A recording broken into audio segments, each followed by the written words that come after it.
Welcome to the Nerd Circuit. I'm Moroni. I'm Chris. And I'm Nick. So what are we talking today? Well, again, starting off, what have you guys been playing lately? I'm still on my Dark Souls 3 Soul Level 1 run. That's all I can Find say. some Genshin Impact. And you? You guys are boring. Yes. I was playing Hellpoint last night. I know we were playing it together when we were hanging out. It's pretty fun. It's another Souls-like. It's indie. It's an indie game, but it's pretty neat. You can jump. You can jump in it. It is the most un-Souls-like thing to ever be in a Souls-like game, but it was interesting. And you can't two-hand weapons. Yeah, which is kind of a downside to it. Yeah. It's a fun one, though. I mean, I'm kind of curious what's going on in the story-wise. Yeah, once you get to a certain point, then it's just like, wait, what's going on? And you can apparently do split screen on it, too. We haven't been able to make it work yet. We're getting there. Yeah, we're going to try that later today. But it got us talking because we're going to be talking about a little bit later is we want to make our own game. And we know we've mentioned it before, but we think it'll be really cool to make something that's kicks us off to the point where we can eventually make a game of the caliber of Hellpoint and beyond. Well, Yeah, exactly. we're actually turning the gears now and starting the projects itself. We're going to talk about that a little bit later. We want to give you some news first, although it might be a little late as we're getting our podcast out a little bit late. We're working on that. Please bear with us. Pardon our dust. Nick. So Microsoft is going to buy Discord. That's pretty big news as well. Ugh. Microsoft is like the Disney of video games. Like it used to be EA, but now it's Microsoft. But, Yeah. because Microsoft bought EA or something, didn't it? No. No? Yeah, it's still some company. Oh, okay. No, it bought all Bethesda. I know is that Xbox Game Pass and EA thing is like the same thing now. No, EA has deals with Xbox and PlayStation because you can get it on PlayStation for like 99 cents or something. Right. I don't know. I have no interest. I own all the EA games. I don't like EA games. So No, they've kind of gone downhill since yeah. Battlefield games came out. Yeah. I mean, Xbox, on top of that, I'm pretty sure they're making a lot more money because now you don't need Xbox Live to do group chats as well as free-to-play multiplayer games like probably Fortnite or... Yeah, they changed their Gold and Live. They changed the names too, I think. I think it's not called Xbox Live Gold anymore. It's just Xbox Live, isn't it? Yeah. Yeah. It's just gold. It's just a word meaning that Right. Yeah. you're a gold member, you know? It's like Amazon Prime where you have to pay for all the movies and stuff like that. They're putting a label on it and stuff. Right. Yes. Okay. But I do see where, because Game Pass makes more money than... Oh, yeah. Game Live. Pass has so many games on it for only $10 a month. And, I mean, you can download every single game, unlike PlayStation, where the older games you have to stream. You have to stream it? Yeah. And, like, Fallout. I remember Fallout when I did have an Xbox, because I don't have one right now. You could play, like, all the Fallouts and the additional content. Because on PlayStation, all you can do is play the base game, and you can't get any of the additional content because they don't sell it anymore. Right. Oh man, that sucks. That's So dumb. it's a lot better. It's a lot better game streaming service than anything PlayStation has to offer, and I think that is a lot of what draws people to Xbox. Yeah, because they have the backwards compatibility from not just the 360 to the original Xbox itself. You can still buy If all you- the games. Yeah, if you're going in there for the 360 games and like the older generation games, it was at Xbox. I was actually talking to you, Nick, about that last night. Like me personally, if you're just talking about new gen, I don't see the point in buying an Xbox when you can have a PC. Unique.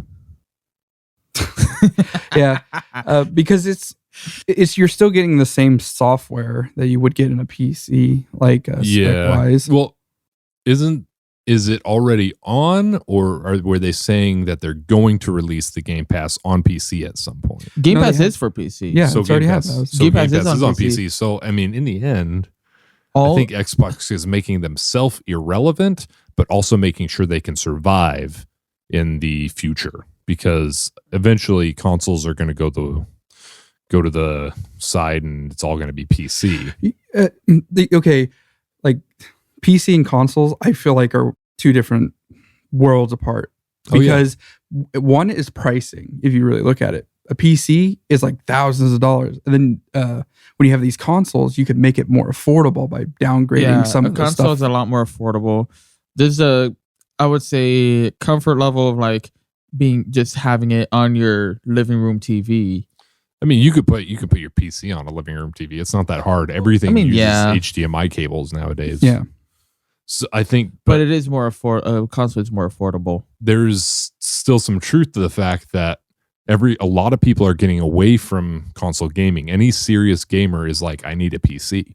Yeah, that is very true. They're stocking up on, to some extent, other sources of income revolving around games to keep the Xbox side of things afloat. Right. And putting Xbox Game Pass on the PC really does that, as well as purchasing Bethesda, purchasing Discord, all of that. Right. And it's a good thing, because now they can do more out of it, like games wise. Oh yeah. Yeah. And they have a really strong PC presence where PlayStation doesn't. So that's something that we'll probably see 10 years from now. Yeah. What's going to happen. And I think to some extent, because both new consoles were put out to compete with PCs, and then NVIDIA dropped the 3090, or the 3000 series, whatever, and kind of boosted the game once again.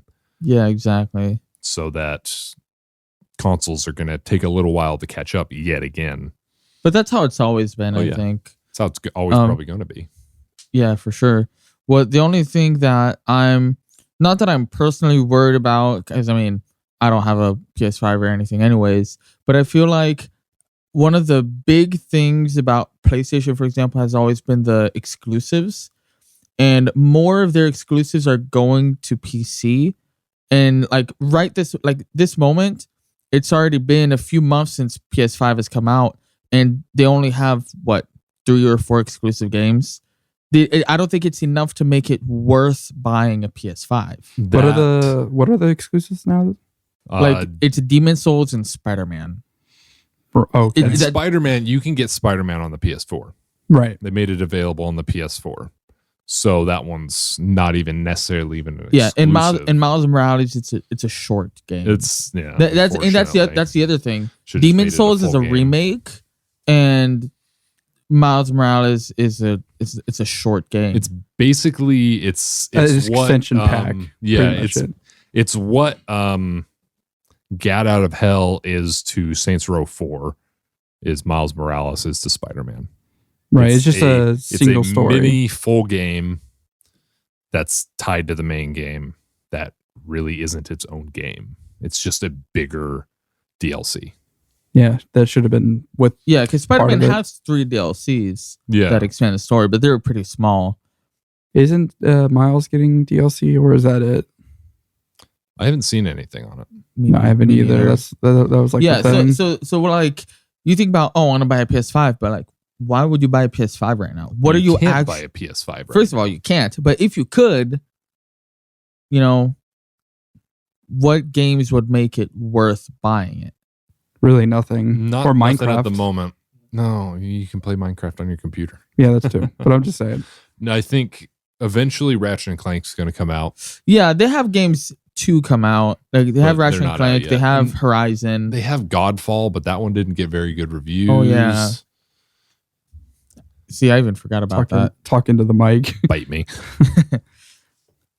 Yeah. Godfall kind of disappeared after a few weeks. It looks cool, but it was very bland from what I heard. So it's like the reason to get a PS5 is still not that great. And if you wait a year, I'm sure the crazy people who are out there programming bots to buy them all up are going to disappear, as well as new games will be out, they'll have an updated console that fixes all the bugs.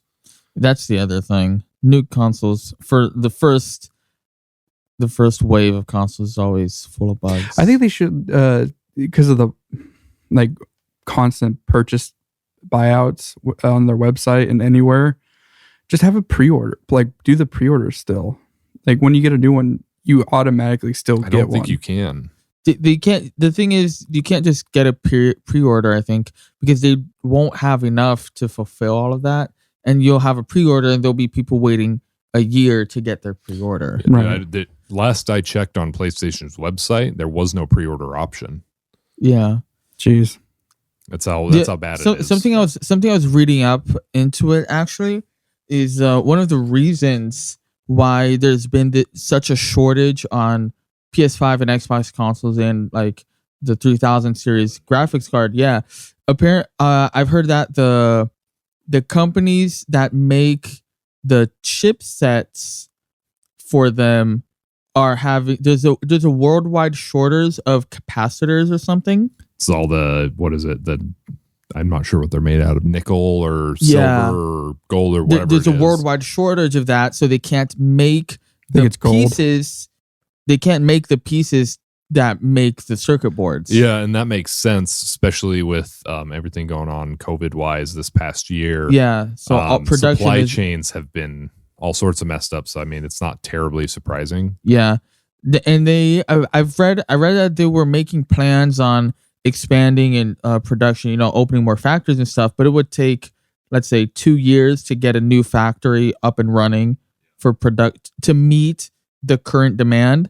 But like, exactly, it'll be ready 2 years from now. At that point, I would like save up on a PC or just keep my old console until I have enough, because you're still playing the same games. Yeah, there's nothing we can do except wait, really. Right. We talked about it before, just on our own free time, was that like I've got my PlayStation 4.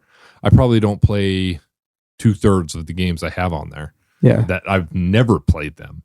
Like, they're just sitting there waiting to be played because they were either part of PlayStation Plus, or I got them and I'm like, this looks interesting. I just haven't gotten around to it yet.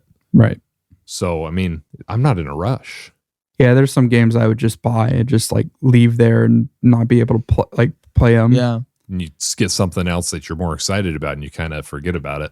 Yeah. I played Destiny 2 when that came out, and then I would go out and play another game and then go back straight to it. And I'm like, there are some things that I would mention just out of like quality of life is like one of the good parts of having a newer console is, for example, reduced load times, because you have the first PS4, right? I think I've got the second. But it's not the PS4 Pro. No, it's only, I want to say it's the 126 gig, whatever the 128. Yeah, it's the 128 gig.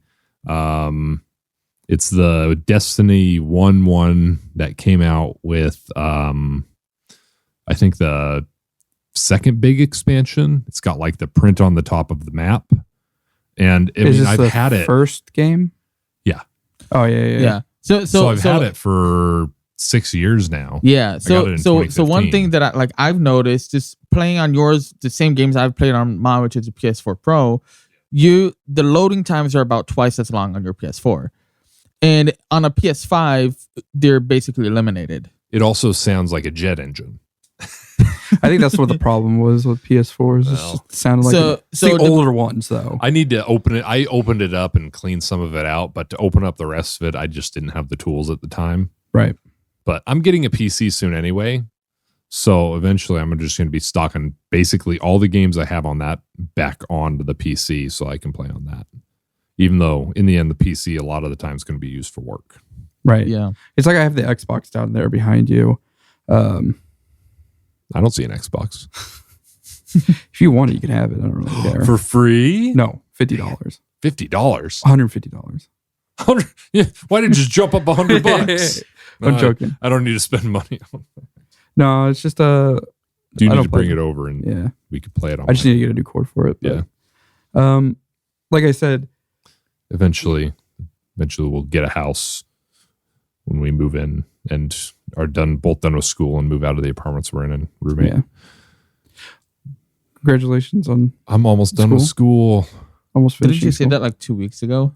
That you only had a week left? I've only got technically 1 day left now. Did you turn all your Congrats. assignments in? Yeah, I did it yesterday. Awesome. Oh, then you are my done with school. project. You're done with Yeah. school. I shared it on the Twitter. It's the Adoro robot. So sure, I'll Right. take a look at that. Yeah, if you guys want to. I saw the robot. The Twitter. Yeah. That's awesome. I think it came up. Yeah, follow our Twitter, guys. Follow our Twitter. The Nerd Circuit podcast. I think We should, we should probably memorize that. We should be promoting this at the end. We can do it later. We can do it now. We'll do it I don't again. care. Do what I want. Yeah, whatever. I'm a strong, independent person. Really? Mm-hmm. I don't want to offend people, or maybe I do. I think you do. Maybe a little. We were talking about Hellpoint. we were talking about that, and then we kind of just went off topic. Okay. Okay, let's talk about Hellpoint. Hellpoint, it had some really cool aspects to it. It had some stuff that are noticeably could be better, like the ragdoll when you die. The ragdoll is hilarious. It's something's buggy about that. You fall down, you ragdoll for a second, and then you spaz out all over the place. Yeah, that looked really funny. Sometimes when you kill an enemy, it doesn't have a falling animation. It just spazzes out. No. It's just instantly on the floor. I missed that. You missed that? Oh, I I saw wasn't that paying like attention two. to I that. saw that like two You think times. I'd be the one paying attention, but it I'm just not like glitches out, I'm and not it's like you're technically upright and you're an down. animator. I am a 3D modeler. I hate animation. Well, gotta learn how to do it. I know how to do it. I just don't like doing it. Yeah, so that was one point, but the AI is pretty okay. Some of the enemies for being level 1, like trying to get up to there, it's kind of difficult. Well, we were also not leveling up because we forgot how to. After we leveled up, it got easy. Well, because any other type of Souls-like game, you don't level up at the campfires or the crystals or whatever it may be. Bonfire. Well, Bonfire, whatever. yeah, you have to go to a certain place, talk to a certain person, except for Dark Souls 1. Well, but they changed it for all of the others. Yeah, and it's this, and in like Remnant from the Ashes, you do it in the menu. Right. So it's like this one you do it at the breaks in the universe or whatever they were. I don't remember what It they were doesn't. called. It doesn't explain what those are. It just says It's contact or connect. That's all it says. Yeah, it looks like a hole in the air. rift. It's a rift. It's a rift in the air, and you It's see like galaxies and stuff. Crack So between time. after muscling through it for a little bit, I mean, we eventually figured out, what does connect do? Maybe we can connect with other players. And it doesn't. It's just connect to the rift and And you level up. level up. And we're like, oh, okay. The first boss was pretty cool. Had a cool design, Yeah, it was like like a tree spike, like a spiky kind of- purple it's- thing. No, It's it looked like definitely- it had a witch. It was a witch. witch viney tree science fiction-y magic. It's definitely Lovecraftian to some extent. Yeah, it gives it. Lovecraftian mixed with maybe it was just Event like Horizon. tall and Oh, okay. its attacks were pretty cool. I feel like it was a really simple boss. I mean, to be honest, those statue guys were a lot harder than that boss. Yeah, they kind of were. Because the boss's moves were a lot more telegraphed, and Oh yeah. you could see, oh, she's gonna do this attack, and it was really easy to memorize her moveset. She had like 4 attacks total. Yeah. Even as she got harder. it was just like became more pronounced. yeah, it was Yeah. kind of weird. But those statue guys, they had several different moves, and sometimes I would think they were doing one move and then they do it another. Like I thought they were gonna start. Like there were a few times you guys saw I died to like that shield bash because Yeah. that was like really fast. I thought he was gonna start a set of 'Cause swings. He moves his arm and then Yeah, All different. You each expect one thing, but you get the other. You know. Yeah. I'm gonna tell you right now, our first game isn't gonna be that complicated. No, we want it simple. it's not. I don't think it's necessarily that we want it simple. It's just we don't know how to make it better. It's first time. I mean, Yeah, I'm it's the only learning one that's experience. worked with like actual Game developers. game developers, and it was another indie VR team. I mean, I've talked about it a little before, but I'm really excited because I think we got this. I think we can do this because there's enough information how to do some of this out there that we can figure it out. Yeah, we can learn and do it. We definitely have to put the work in. Oh yeah, and study. We need to actually make time for it and everything. We can't just say let's do it and then do work on it for an hour every 2 weeks. Yeah, no, it has to be like a consistent every week kind of meet together. We're gonna lose some sleep. I mean, we have to do work on our own. We have to do work when we're together. We also got to do this podcast, and the podcast. I mean, the podcast I keep an eye on because we're gonna be talking about our kind of process and what we're doing there. Hopefully, over time, also maybe get a few other devs who have made games. Like I wanna talk to the guys who made Bleak Faith. I'd love to pick their brain and kind of see what got them to where they were. Yeah, just 2 people, right? Yeah. Yeah. So over time, hopefully we can talk to more people and interview a bunch of people about how they make games. Right. Because I don't know many other podcasts out there that maybe do that, or there are some that do, but they're not really, they're rare. When I was looking it up, that'll be really interesting. Yeah, it'll be good. Nice. It'll be good for us to have for us personally to be able to talk to those people and get from their experience and have more an idea of where to go, how to go from where we are now to where we want to be. Yeah. And I think over time, as we do things, as we work on building the game, we're going to do streams of us building the game. So you can see how we do it, what we're doing. And see how far the progress is, but not showing you too much, though. Yeah. We'll show you bits and pieces like some level designs that we've thought about and put it together. Nick can show you how he does the sounds, how he makes the sounds. I mean, it's easy enough to set a camera on the computer, too, and record yourself as we're all making sounds if we want to do like Foley Work. Is that what I'm... Yep, Foley. What's Foley Work? Foley Work is when you actually take the sound in real life and you try to imitate it into the game or the movie. Okay, that's cool. Yep. And his name, there was a person named Foley, and that's why they named it. Right. I remember I saw this video once of this guy who's like making sounds for a movie. Mm-hmm. And it was really cool because there was like he was doing like some really weird stuff to make the sounds. Like not what you expect. It was like, for example, there's a scene where it's like there's a couple kissing, but he was like just smashing his finger in a watermelon. Yeah. And it would be making the sounds. And I just thought that was crazy.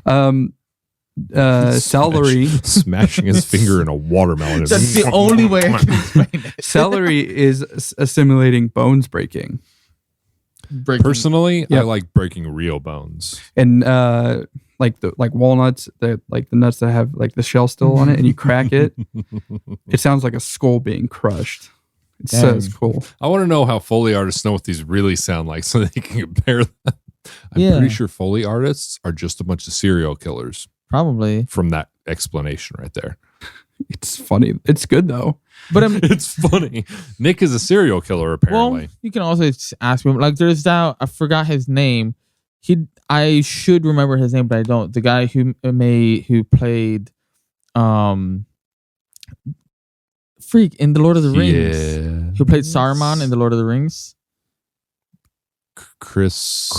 It's Sir Christopher Lee. Christopher Lee. Yeah. I was gonna say Reeves, but I knew that was wrong. Yes, I was about to say Reeves too. They rhymed. Took you a while, kind of.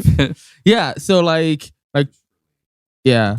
So I remember during the acting, they were like, "Oh, do this sound," and he was like, "No, that's not a sound the person makes when he gets stabbed in the back. He makes this different sound." That. And they're like, "How do you know?" "Oh yeah, because I was in World War II and I killed people. I stabbed people." It's all the air that's coming out of your body.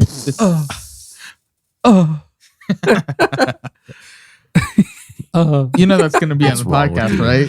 Yeah. People are going to hear you moaning. It's not moaning. Like you're being stabbed. I've been stabbed. What's wrong with you? So what is the idea for the game that we have? Moroni, you're the one that came up with it, and you texted us, and we're going to kind of build off that. So you give us the base, and we're going to kind of build off that. All right. Well, sorry. Go ahead. What? Nothing. Yeah, so I thought, shut up. Okay, so we've actually already talked about this a bit before, but let's go through it again, I guess. The base idea that what face is that? You didn't have to tell everyone. Well, we can. All right, let's bleep this thing out then.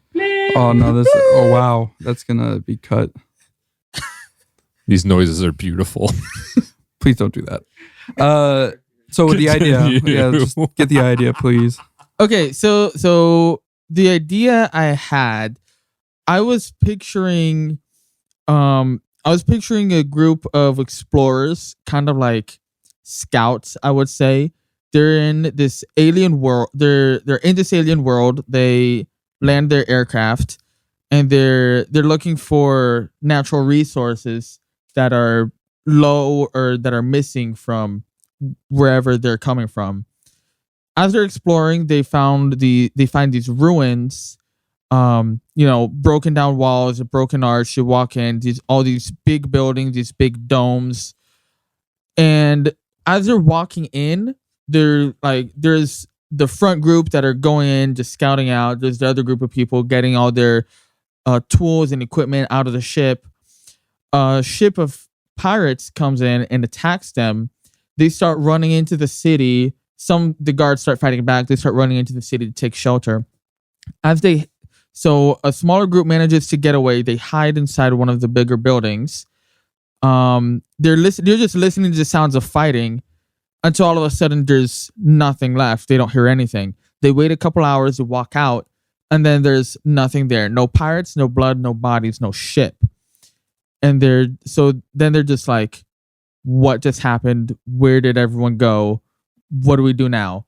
They're stranded on this strange alien world, and they don't know what's going on, and go from there. Yeah.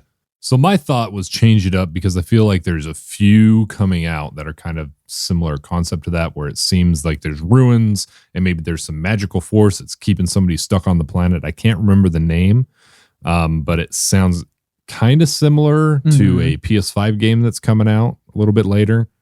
It kind of looks like similar to Control, but in space. I can't remember what it's called though.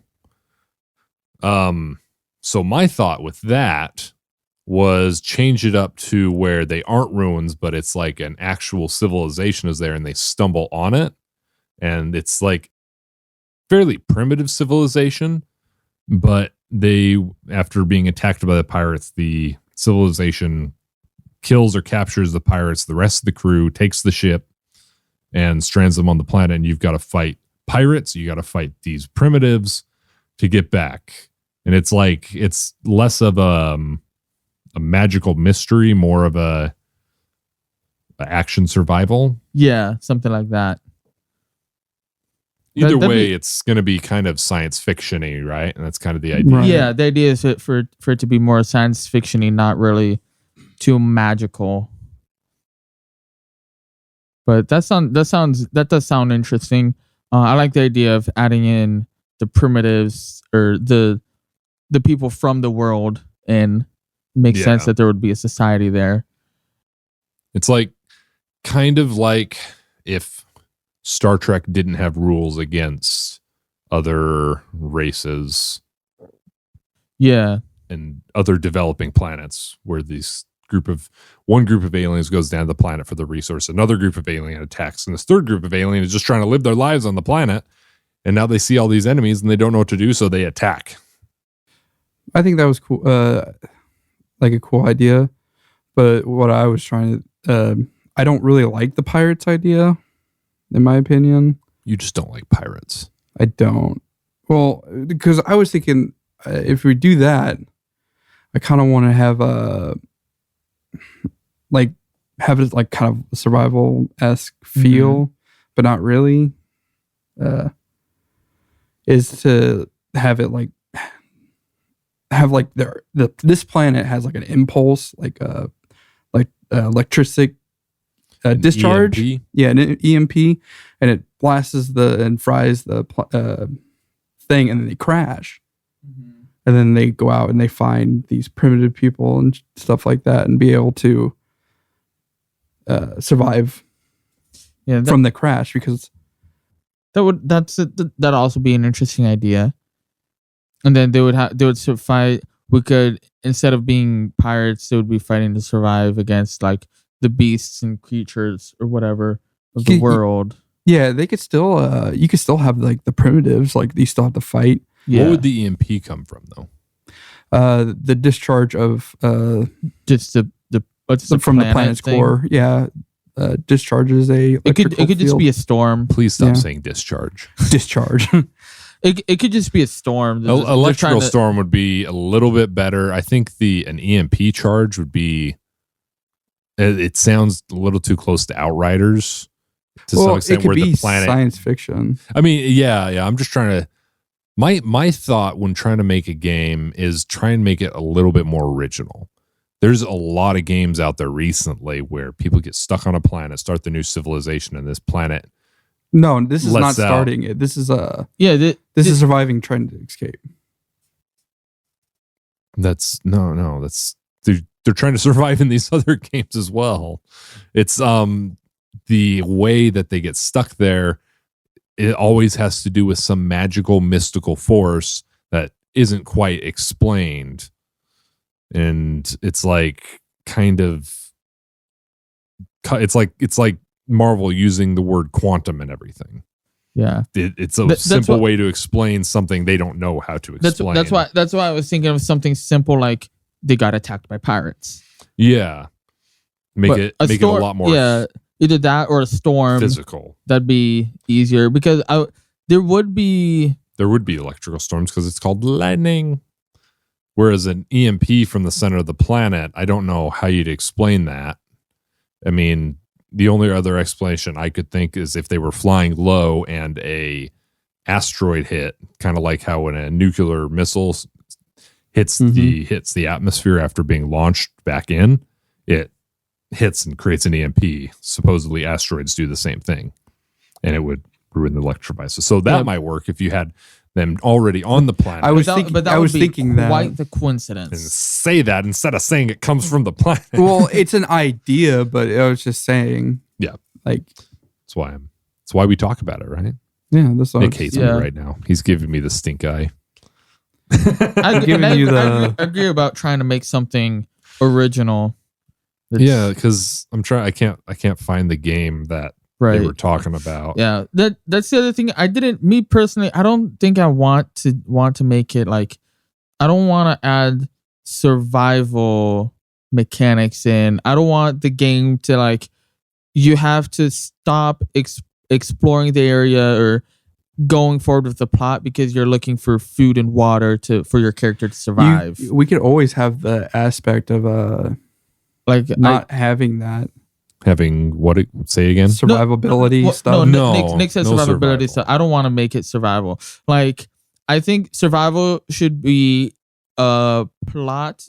It would be something to drive the plot, but not to drive the mechanics of the game. I think as the first game, it's going to be very simple, like we were saying. So what it's basically going to be probably is going to be a third-person over-the-shoulder shooter where you're running around in this alien world, just on probably flat surfaces that you climb up, maybe jump up every once in a while, and climb around. So nothing special like climbing mechanics, nothing special like that. Yeah, it would. I feel like if we're talking about areas, if we were to make it like, obviously it's going to be pretty simple. I would say there would probably be a forest area, a ruins area, and a cave area.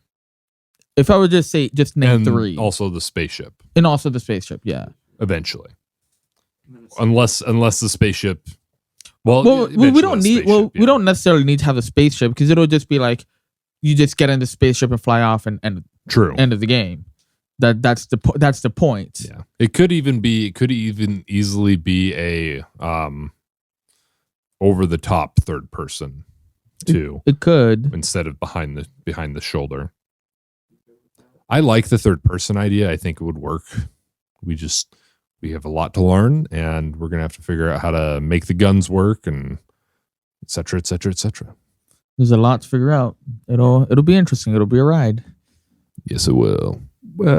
If we were doing guns, are we doing like regular guns or doing plasma rifles? So I think make it more sci-fi. I think there's going to be some sci-fi guns, but I also think that you're going to have to use some kind of primitive stuff as well. As if there's an EMP, it's going to short out the stuff, and because it's science fiction, it can say it shorts out the stuff for a little while, and you've got to go find materials and supplies to fix your ship so that you can leave while you're fighting the primitives. Or we could say you start the game out, you have plasma guns or whatever, but you don't have access to get more ammo. Yeah. You run out. So you'll have that stuff for the first level when you're doing the tutorial or whatever, but then after that, it's just primitive weapons. I feel like it could be both. I wouldn't just give them the plasma rifle and get rid of it. Yeah, we'd have to find a balance between that. So I think that weapon-wise, or it could be a plasma sword or a regular sword. I wouldn't do the sword. Well, or a knife. Give them a knife, because I feel like if they would definitely have knives. Stuff. Yeah, like a melee. Yeah. I think we can add melee. I feel like it would be kind of like what came to mind right now was Gears style shooting. Yeah, kind of the duck and cover. Yeah, except I don't know how hard that would be to add in. I mean, you'd have that, but you can also rush forward with like a javelin or whatever, a melee weapon, I would say. I mean, we could definitely do something like that. I don't think that would be terribly difficult.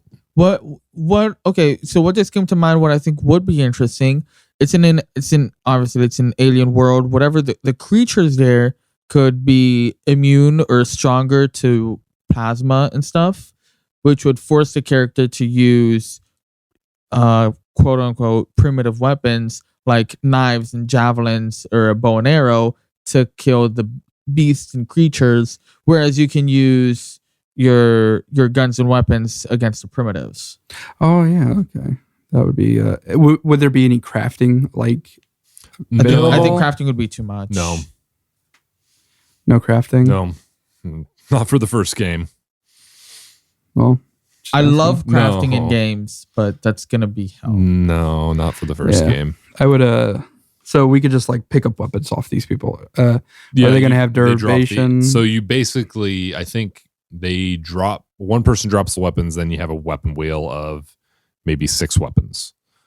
You start out with the plasma rifle, but you lose, or the plasma whatever gun, and you lose ammo from it after the tutorial. You find ammo for it a little bit later.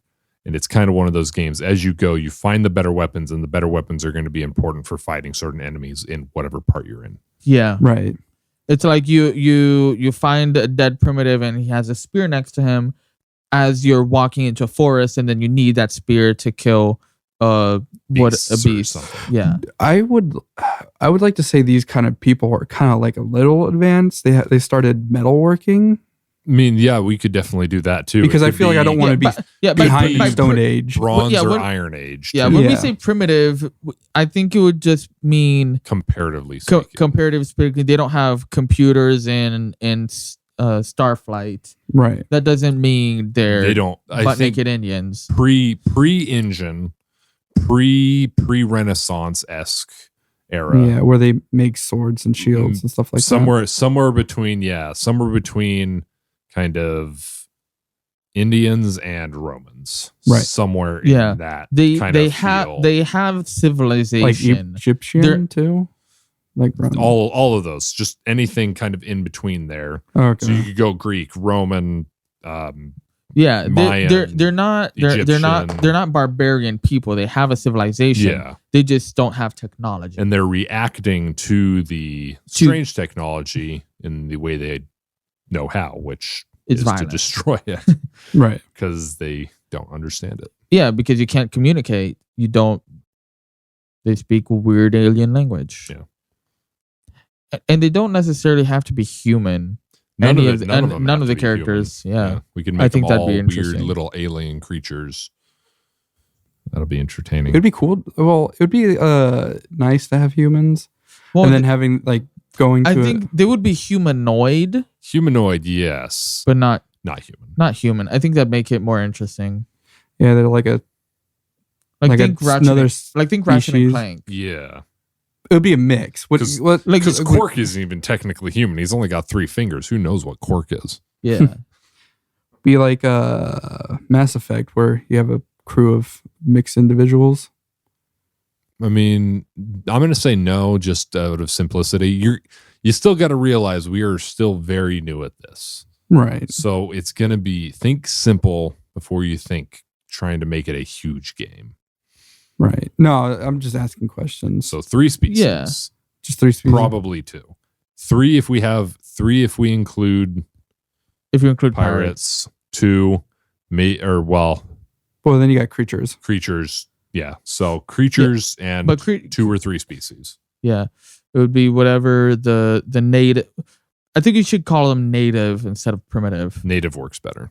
Yeah, it would be the native species, the actual alien species, which would be the character, and creatures, and maybe a third if we include pirates. Right. Well, we'll see when that happens, because it's just an idea. Yeah. And Yeah, we might discard this completely and go with something else. This is the first steps, and we're discussing it. It's always and putting it together. brainstorming. Exactly. And I think, like you said, there'd be 3 settings. You got caves, some villages, some ruins, stuff like that. So you got 3 settings you can work with. We can make a bunch of modular assets that we can use in each of them and mix it up. And make like 2 or 3 levels within each setting. I do have a question. Is it hard to do seamless transitions to another part of the area like Forest does when they do from cave? I don't think we're going to be doing that. No, I'm just asking, is that like hard? That would be a question for me, and I don't know. Yeah. I don't know yet. I imagine that it's got some complexity to it, but also a lot of it's just figuring out some sort of animation to do in between moving from one area to the next. And this type of game definitely won't have that. Yeah, a lot of what is considered like seamless animation, seamless transition. It's just hiding the loading times smartly, which we won't know how to do. Yeah. Because there's a lot of coding that goes into that, and we don't have a coder. Not yet. We can always learn it. We could always learn it. We can always learn it. And depending on what we do, we don't necessarily need a coder in the first place. But if we want to do complex stuff like that, we would need a coder. Because an example of seamless transition, one that's more well known, is when in many games I'm sure you guys have seen, your character like has to slide through a crack.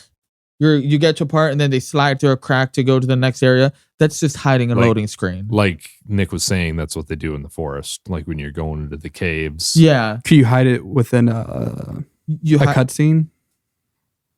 Sometimes. Yeah. I mean, because technically all cutscenes are pre-recorded animations. And then loaded in after that, right? And it's just loading in the background. Right. Yeah. Like that's what Call of Duty does with their explanations, like their mission briefings.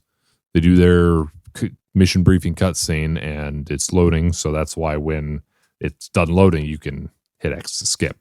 Right. I think that would be a cool. Yeah. Or if you're thinking of something more open world, it's like you're in the forest and you're walking the path, and then the path has a curve. You can't see outside of the forest, and then you walk outside of the trees. All of a sudden, you have an open field. The open field wasn't actually there. It was just loading while you were walking through a certain point. Because it's not going to be like Horizon Zero Dawn where everything only loads in your field of view, because we're not going to be able to do that up to a certain point. It's going to be each level loads, and you're just going to have to stay in that level. So I don't think we're going to do anything special like that. I said, this is going to be a very, very, very basic game. All right. You're going to be running around, shooting things, and just gathering parts. Yeah, trying to We're get going off to the try planet. and make the story interesting and trying to make it a little fun to play. Yeah, I trying think to add we need some originality to it is kind of our yeah key we need here. we need to try to make the story be a high point, because Yes. we know right now that the mechanics and gameplay is going to be pretty basic. Yes. We just need a good story to drive it home. Yeah. Exactly. pretty much. Exactly. Because I don't think it's going to be terribly difficult to make a third-person shooter because that has decent environments. The key is going to be to draw people in with an interesting story. And I think if we're going to put it on Steam, the best way to get it out there is trying to impress people with the story. Right. We want to be known for story-driven Yeah. games. And a lot of Yes. many indie studio games are like that, because that's I mean, because I don't really think we're going to be making arcade style games. That's not no who we are as players. No, So we we're want not going to story. make 2D We're not going to make 2D pixelated side scrollers that you play on your phone that you get prizes after you defeat one boss and you run around on the same level for half an hour trying Yeah. to beat your old score. We want some story driven. Yeah, exactly. We're not gonna make huge open world games just because you need a huge studio to do that. Yeah, not yet. One day. Hopefully one day. We are starting our own business. That is what this really is, guys. And we really wanted this to kick off the ground. Blast off the ground. Hit it off. There you go. It'll work out. Yeah, Just gotta work hard and make it happen. it would be a great journey for us and our followers to be able to experience what we produce. Yeah. And as time goes on, who knows? People who like watching how games are made and maybe don't know how to make them themselves. I mean, we'll be looking for people in the future. We may be able to help you out when you get started, as well as if you just enjoy games and knowing how they're made, like seeing behind the scenes, but have an idea for us, you could share it with us and we could help make your ideas reality. Right. Just, we just can- some thoughts. Don't know if we're going to do that yet, but perhaps we will. It's worth considering. However, we are not making any ideas Nick comes up with because we hate him. I got Poor some Nick. good ideas. I don't care. Yeah. I was going to say Moroni, but we just talked about his idea for like 20 minutes. But we were talking about it and we put our own input into it, you know? But I had the first idea. I am the captain now. Yeah. Well, I just I can't am really the think of captain. any ideas because most games are already out there that already have that idea. Like, Yeah. Like all my ideas are a little bit bigger. So if we wanted to do them, it's going to probably be a little while before we actually make them. yeah. And we want to have something smaller so we can get it out there sooner. Yeah, exactly. There's a lot of indie horror games that are going out now. We could impress we with could- that. We could do that maybe in the future, but you're kind of the one who's really big into them. I mean, I enjoy playing them every once in a while, but you're the only one who's like really into them. For Yeah, those yeah. listening, you can't see me. I am shaking my head. He is. You don't like doesn't horror wanna games do either? horror games. No. Come on, bro. I like mean- them. I'm just a coward. I'll say it. Jeez. Yeah, I'm a pansy. same. I like playing them. I like watching You them. Watch them more. But I like But scary games dumb. better than I mean, movies. I'll watch them because I think it's funny to see someone playing them and Yeah. screaming and stuff. Well, but we were playing Outlast 2, and Nick was running around this area for like 10 minutes. 10, 15 minutes. Nope, Yeah. 10 minutes. 10, 15 minutes. Nope. I'm going to I'm say saying 10, 15. I was going to say half an hour, but that would have been exaggerating. No, It's like because I he couldn't ran find- and he I couldn't find the door. Because It's like it wasn't open. The people that were following just kept piling up each time, and it was hilarious. It doesn't show you where to go, so you had to look for it. Yeah, well, it had like lights in a couple sections. So you're like, is it this door? No, this door does nothing. Why would you put the lights? The lights are supposed to direct you in a game. Right, and they didn't. They made you confused. They did confuse me with that. Yeah, I haven't played too many horror games. They don't interest. They personally they don't interest me as a player. So I wouldn't want to make that kind of game. No, I get you. Because I don't know them. I would not know how to make a horror game because I don't play horror games. And that's a big thing. We need to make what we know. Well, and I mean, it's what Nick knows. I mean, he could help guide us and direct us a little bit. True. Right. Because they do a lot of those indie horror games are hits, even the ones that are like really, really bad. Really bad. People still play enough. just to see if it's good. People will buy a $2 horror game just to see if it's good. Yeah. Yeah. I wouldn't just to want to run around being chased by an enemy you can't ever escape and laugh as you scream because you just got your head clobbered in by a demented looking demon corn dog. thing. We're making a horror game about foods I hate. Mushrooms? Corn dogs. You hate corn? You hate corn dogs? Corn dogs aren't great. Yeah. They're like dry and nasty. Or they're like dry and oily at the same time. You guys are missing out. Then they taste State like Fair. Then they taste corn like dogs. Oh, I like corn dogs. They taste like stick. You like bite down into one and you're like the stick has permeated the whole corn dog. We're making a horror game about food. We're getting chased down by a corn dog with a mushroom face trying to beat you to death with a jar of mayonnaise. Not gonna lie, that sounds kind of fun. Now I want to do a hilarious horror game. There's always like horror games that you could always take inspiration on. Right. Five Nights at Freddy's. I feel Nightmares. like if we do something kind of like Alien with the corn dog hopping around on a stick and hunting you down through an amusement park.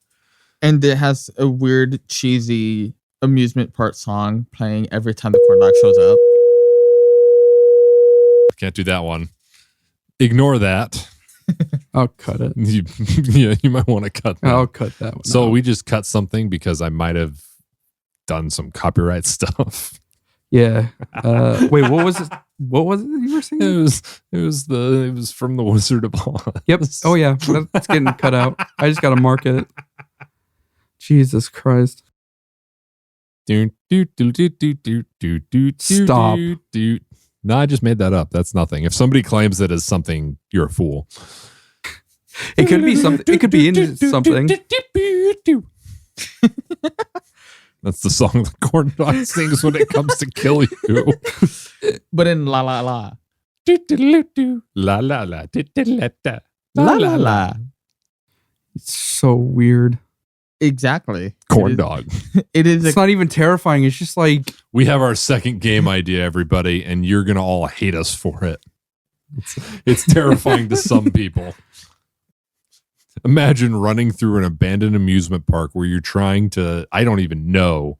We'll have to talk about that one later. I kind of said this sounds hilarious. But just think about. Imagine you are real life in an abandoned amusement park, and there is a 7-foot corn dog with a mushroom face with an actual face chasing you singing la la la.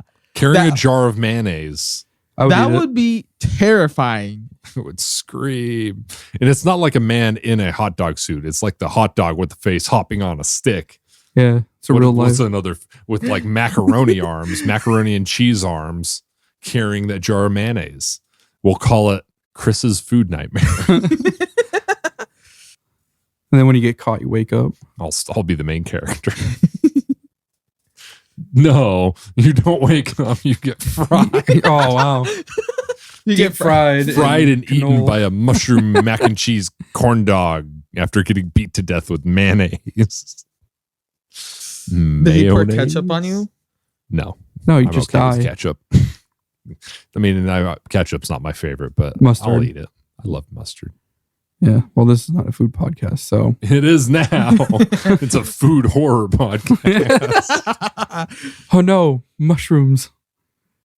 Sick. Well, that's all the time we have. This was the Nerd Circuit. My name was Nick. My name is Moroni.